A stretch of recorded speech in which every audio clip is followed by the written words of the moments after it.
What's up everyone, Sebastian with Press Start Seb. Episode 5 of Boruto is out, and I'm starting to get a little fed up.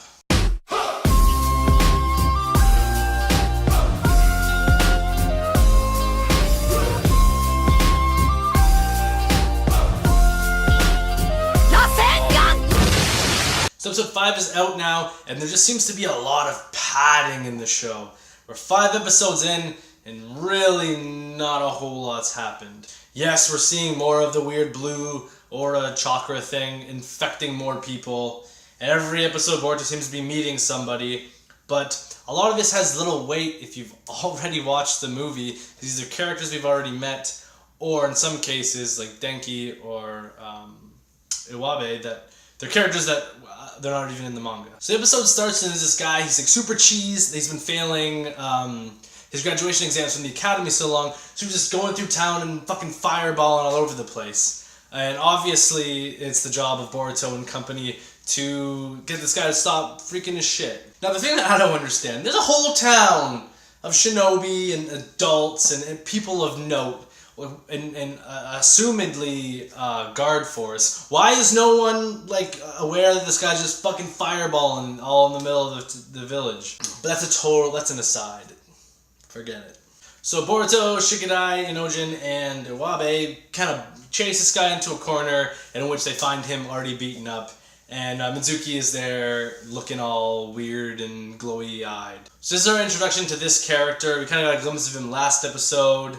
And obviously you see him in the movie, we know that he's going to be a part of the 3-man team of Boruto, Sarada, and him. And it's kind of cool to see how he's incorporated into the village. He's a transfer student from the village hidden in the sound, who, if you watch Naruto, you know that Orichimaru started that village. So and there's been some transitions from the evil village to a legitimized shinobi village, which that part's kind of cool for those who have been watching for a long time and know some of the backstory of that village. So during training, we get to see some of Mitsuki's moves. They say he moves like a snake, and he loses his shit and almost kills. He's choking out Iwabe. He also said no holds barred, so he's kind of like a side character where that relationship between things said at face value and their actual context is kind of lost. So I'm certain there's going to be a lot of comic relief coming from that, although it is something we've seen played out before, but I guess it's in a new context, so that'll be interesting. One thing this episode does give a lot of is some character development for Shino. He's got a lot of trepidations about the job he's doing as a teacher. He seems really unsure of himself.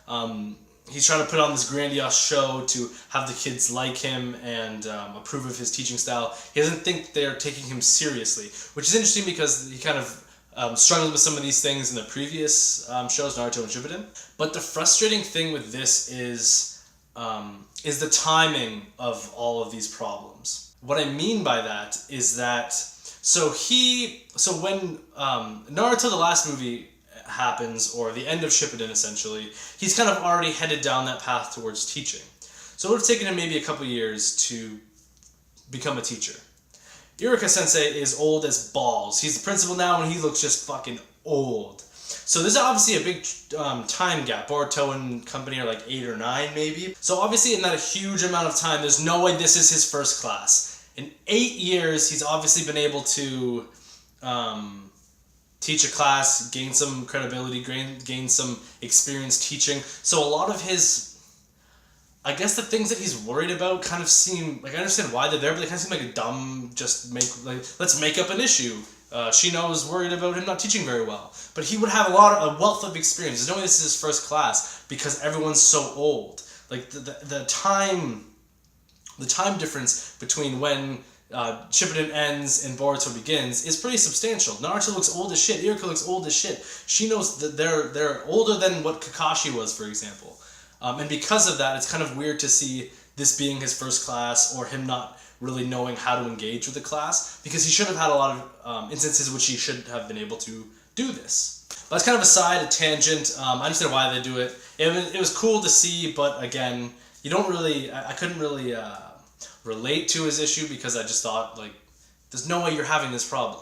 Aside from the fact that the class is kind of unruly, but that's neither here nor there. So we get kind of some ominous moments in this episode as well, with Mitsuki talking to like a white snake, obviously symbolizing Orichimaru, and he's saying, yes, I have to figure out if he's my son, but in the subtitles, son was spelled S-U-N, so I'm really curious as to what that's going to mean. So they're building towards something.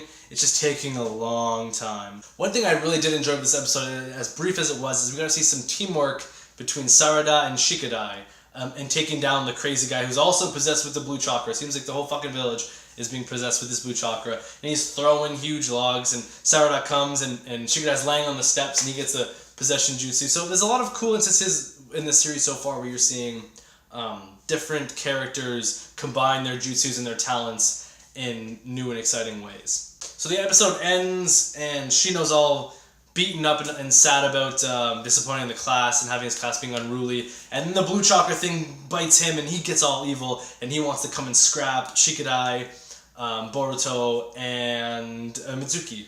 That's how the episode ends. So I guess next episode's going to kind of deliver some cool stuff. This has kind of been the first episode that really ends on a cliffhanger, where it's like you're going to get immediate resolution the next episode. So the episode was okay, but I am starting to get frustrated because this is, what, the 5th episode. And where, 5 episodes into Shippuden, we were already popping off. But I understand it's a continuation of something, so a lot of it's been pre-established. But this is a continuation of the Naruto world, so for a lot of the people watching, all of this has been pre-established. And as well, if you look at like where you are in the 5th episode of the Naruto series, we're already kind of moving into the Zabuza stuff. Which at this point in time in the show, I don't feel like we're really building to a head yet, or at least one that I'm going to be satisfied with. So that's kind of my thoughts of this episode. Overall, not a whole lot's happening. Every episode seems to be Boruto meets somebody new, someone gets infected with blue chakra, they fight, and you learn something that you didn't know before. It's building the rules, and I understand that. I just feel like it's not providing in a substantial way. Because if you were to think that someone was coming into Boruto for no reason, had no love for Naruto, the first minute of the first episode really hooks you, and at this point in time, I feel like not a whole lot is there to keep people wanting to watch in like a compulsive way. I know they have to deal with the movie being far ahead and the manga being further ahead, but I really hope they start getting to some more interesting, compelling, building upon what they're working on right now. So as always, guys, don't forget to subscribe to keep up with my videos and my reviews, and take care.